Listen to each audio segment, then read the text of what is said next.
Assalamualaikum warahmatullahi wabarakatuh. Halo teman-teman, kembali lagi dengan aku Fitriana Oktaviani dari SMKN 1 Majalengka. Jadi pada hari ini saya akan membahas materi bab 9 yaitu yang berjudul routing teman-teman. Jadi langsung saja kita ke cakupan materi pada bab routing ini.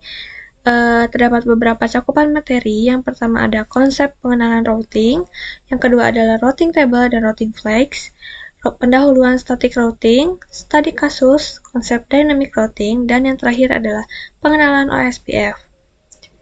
Masuk ke materi yang pertama untuk pengenalan routing. Routing dapat didefinisikan sebagai proses melewatkan data dari suatu jaringan ke jaringan lain melalui router. Routing juga dapat diartikan sebagai proses pemindahan paket data dari source ke destination. Routing bekerja pada layer 3 pada networking models.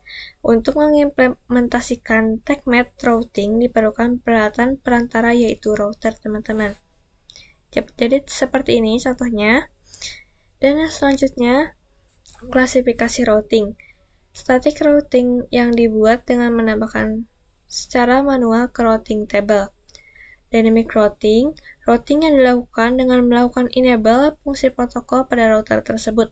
Maka, secara otomatis, router akan mencari jalur sendiri.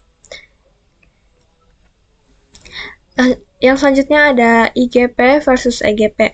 Untuk IGP itu singkatan dari Interior Gateway Protocol, digunakan pada intra-autonomous system routing, dan diterapkan untuk mengendalikan dalam satu organisasi, contohnya sekolah atau kampus, perusahaan, atau institusi lain, teman-teman. Dan yang kedua ada EGP itu untuk Exterior Gateway Protocol, digunakan pada intra-autonomous system routing, dan diterapkan untuk mengendalikan sistem administrasi yang berbeda atau biasa digunakan dalam internet. Contohnya yaitu ISP ke ISP, perusahaan ke ISP, atau kampus ke ISP. Lanjut, untuk contoh protokol IGP itu Distance Vector Routing Protocol, yaitu jauhnya source network menuju destination berdasarkan metrik. Metrik dihitung dari hop count, cost, bandwidth, delay, dan lain-lain. Nah, untuk Distance Vector Routing Protocol itu terbagi lagi menjadi 3, yaitu ada RIP versi 1 atau Routing Information Protocol, dan RIP versi 2, IGRP atau Internal Gateway Routing Protocol. Dan yang kedua ada Link State Routing Protocol, yaitu mengetahui topologi jaringan secara keseluruhan dengan mengumpulkan informasi dan setiap router dan mengetahui topologi jaringannya secara lengkap dan detail. Terbagi lagi menjadi 2, yaitu ada OSPF dan ISIS. Yang ketiga ada Hybrid Routing Protocol, itu hanya IGRP ya teman-teman. Dan selanjutnya ada contoh protokol EGP. Ada BGP, yaitu Border Gateway Protocol, memungkinkan internet untuk bertukar informasi routing antara sistem otonom atau AS, yang merupakan jaringan yang dikelola oleh satu perusahaan atau penyedia layanan. Lanjut ke pembahasan yang selanjutnya ada routing table dan routing flags. Untuk routing table itu berisi informasi mengenal route ke jaringan atau network tertentu. Berisi nilai prioritas atau inerik dari masing-masing router, teman-teman. Untuk router table terbentuk dari yang pertama semua route yang berasal dari Dynamic Routing Protocol. Yang kedua, semua route untuk network yang directly connected ke router. Yang ketiga, yaitu konfigurasi tambahan atau static router, teman-teman. Dan untuk routing flags, ini ada beberapa istilah-istilah ya, teman-teman. Yang pertama itu ada D untuk dynamic, A untuk aktif, C untuk connected, S untuk static, O untuk OSPF, R untuk RIP, B untuk BGP, dan M untuk MME, B untuk black hole, P untuk prohibit, U untuk unreachable, dan X untuk disable, teman-teman. Lanjut ke materi selanjutnya, pendahuluan static routing. Untuk konsep static routing itu Static routing diperlukan dalam beberapa situasi tertentu, tergantung pada kebutuhan spesifik dan karakteristik dari jaringan yang dikelola. Anggaplah Anda memiliki sebuah perusahaan dengan kantor pusat dan beberapa kantor cabang. Setiap kantor cabang terhubung ke kantor pusat melalui jalur WAN. Anda ingin menentukan jalur khusus untuk lalu lintas ke kantor cabang ke kantor pusat. Dalam hal ini, routingnya dapat digunakan, teman-teman.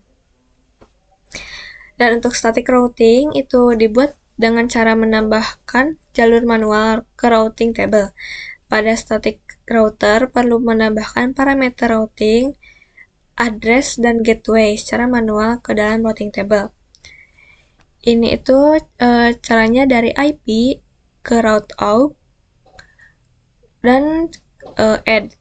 Dan rumusnya juga tentukan kemana dan lewat mananya, teman-teman. Mudah dikonfigurasikan pada jaringan skala kecil, membutuhkan research yang ringan, tidak cocok digunakan untuk jaringan skala besar, dan manual konfigurasi setiap penambahan jaringan baru. Yang selanjutnya, ada studi kasus. Untuk studi kasus ini ada static routing 2 router, dan static routing 3 router. Selanjutnya terakhir adalah static routing 4 router. Lalu, caranya hubungkan ISP dengan MikroTik. Yang kedua, masuk ke konsol MikroTik 1 dan passwordnya kosongkan saja, lalu klik enter. Dan new passwordnya skip Ctrl+C. Kalau tidak bisa di-enter, mainkan di terminalnya. Kemudian enter lagi dan ketik IP address print. Kemudian tuliskan pada node-nya, edit tulis di label, tulis di HCP 10.0.137.x. Kenapa salah tulis X? Karena nantinya bakal berbeda yang kalian dapatkan, teman-teman. Kemudian, koneksikan MikroTik 1 dengan MikroTik 2, tambahkan perangkat PC-nya 2, gabungkan dengan Ethernet, kemudian kita ganti hostname MikroTik-nya agar tidak bingung. Dengan ketik sistem identity, lalu klik enter dan lakukan set name, router, enter, dan print. Lakukan hal yang sama pada MikroTik 2 dengan namanya router 2, teman-teman. Maka kalian bisa langsung koneksikan dengan MikroTik Winbox. Buka Winbox, ketik IP router 1 yaitu 10.0.137.127. Connect, maka nantinya akan berhasil untuk router 1 yaitu MikroTik. Pertanyaannya bisa tidak jika MikroTik router 2 itu terkoneksi juga dengan Winbox tanpa harus terkoneksi ke ISP, yaitu bisa nantinya akan menggunakan istilah yang namanya fitur Roamon. Jadi artinya terhubungnya router sampingnya tanpa harus teridentifikasi IP address-nya. Melalui router 1 akan terkoneksi langsung ke router 2. Nyalakan dulu fitur Roamon-nya yaitu di bagian tools, lalu ke Roamon, centang pada bagian enable, apply, dan klik OK. Lalu nyalakan fitur Roamon juga pada router 2 menggunakan perintah tool, lalu Roamon dan set, enable, yes, enter, dan print. Selanjutnya, kalau misal pergi ke router 1, klik more dan klik new Winbox. Masuk ke router 2, lalu klik connect. Jadi artinya kita masuk ke router 2 via router 1 yaitu 10.0.137.127. Ketika sudah berhasil menggunakan fitur Roamon, langsung saja lakukan addressing pada interface-nya ya. Masuk ke router 1 terlebih dahulu, klik IP lalu addresses. Untuk yang mengarah ke Ether 1 sudah terkonfigurasi secara dynamic, lakukan addressing pada Ether 3, ketik address-nya 192.168.1.1/24. Lalu interface-nya Ether 3. Lalu apply dan klik OK. Tambahkan yang Ether 2, ketik address-nya 10.10.10.1/24. Lalu interface-nya Ether 2, klik apply dan klik OK, teman-teman. Dan kemudian masuk ke router 2, klik IP address, klik tambah, dan address-nya isi 10.10.10.2/24. Interface-nya enter 1, lalu klik apply dan OK. Lakukan juga addressing yang mengarah ke klien, ketik address 192.168.2.1/24, lalu ke interface-nya enter 2, klik OK, klik apply dan klik OK. Maka sudah berhasil melakukan addressing pada router 1 dan router 2. Kalau misalkan melihat routing table itu klik IP lalu route, maka sudah ada informasi, teman-teman. Artinya, DAC ini ketika kita routing pada interface, baik itu yang mengarah ke klien ataupun yang mengarah ke router 2, itu akan didaftarkan pada routing table secara otomatis. Kalau misalkan kita ingin konfigurasi masih komunikasi dengan network 2.0, maka kita perlu menambahkan informasi di routing table menggunakan proses routing. Lakukan konfigurasi static routing. Caranya, yang pertama masuk ke IP, klik route, lalu klik plus. Di bagian general DST titik address-nya isi 192.168.2.0/24. Bagian gateway-nya isi 10.10.10.2. Klik apply dan OK. Kita juga harus menambahkan informasi di router 2-nya. Jadi kurang lengkap kalau misalnya masukin routing table-nya pada satu perangkat saja. Harus juga menambahkan informasi routing table pada router 2D. Masuk ke router 2, klik add. DST address-nya isi 192.168.1.0/24. Gateway-nya 10.10.10.1/24. Klik apply dan OK. Misalnya kita lakukan ping dari router 2, ketik ping 192.168.1.1 lalu klik enter, teman-teman. Dan pengujian per PC-nya, nyalakan dulu PC-nya. Ketik show IP di PC 1 masih belum ada karena baru menyala, maka lakukan addressing-nya, ketik IP 192.168.1.2/24